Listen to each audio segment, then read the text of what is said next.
So on round 9, we're going to start making the stems, or we are going to make the stems for the leaves. And at this point, it becomes incredibly similar. From this point onwards, it's really, really similar to Moffatt Flower. So I will just be doing sort of very skimming over it really, just to point out differences or pointing out where you need to join and things. But if you want to go into much more detail, refer back to the Moffatt Flower videos, because as I said, they're extremely similar, almost identical from this point onwards. So I'm using olive because I'm using the original colourway, but whatever colour you're using for your stems, I just want to show you where to start, and then after that it does become, as I said, almost identical to Moffatt, so you can always refer back there if you're struggling at all. So where you're going to join is you're actually going to join in the chain space, which is before the double crochet that we've made, into the caramel, so into the smaller petals. So the chain space just before, and that's where we're going to join.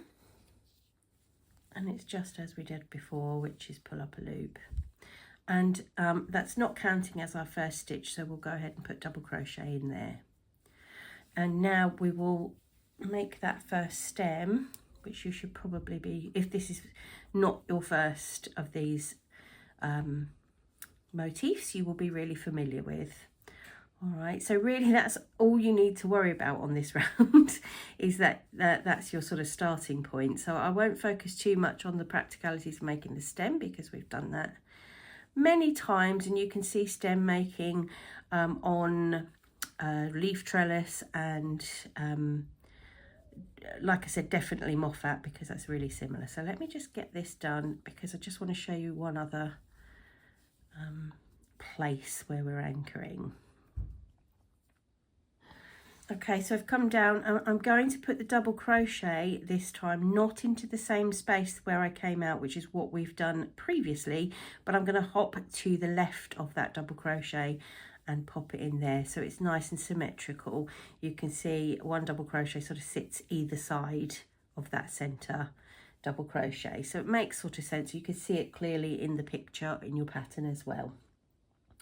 Okay, so I've made the 4 chain, and I'm going to go behind the largest petal here and make 1 double crochet into the reverse side of the next spike stitch. So it's this one here between my fingernails. Go to the back, and we've done this before, haven't we? We've just gone behind those 2 legs and made our double crochet there.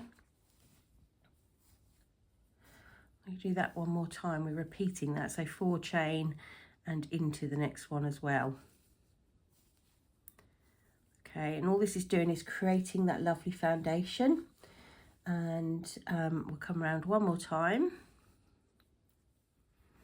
Okay, that brings us back to the beginning of the repeat, so we put our next double crochet to the right of that double crochet at the top of the caramel petal. And so we're ready to make our next stem. So that's sort of just all I wanted to point out really, was the anchor points here. And I will say it again, these are so similar, these ongoing rounds are so similar to Moffatt. We do go into quite a lot more detail on there, so if you're still struggling, have a little look at Moffatt Flower videos, and that should help you out. Ta-da! I always like this view because they always look so squashed and sorry for themselves, and absolutely nothing like the pictures. The reason for that is that we pinned them out on the pictures, but you can see that we've got 4 stems, and what is a really interesting view is the back, because what you'll see is that lovely foundation that's going all the way around the back of the flower, and that's what we will build our frame onto to secure it all in place. So those are the stems ready for the leaves.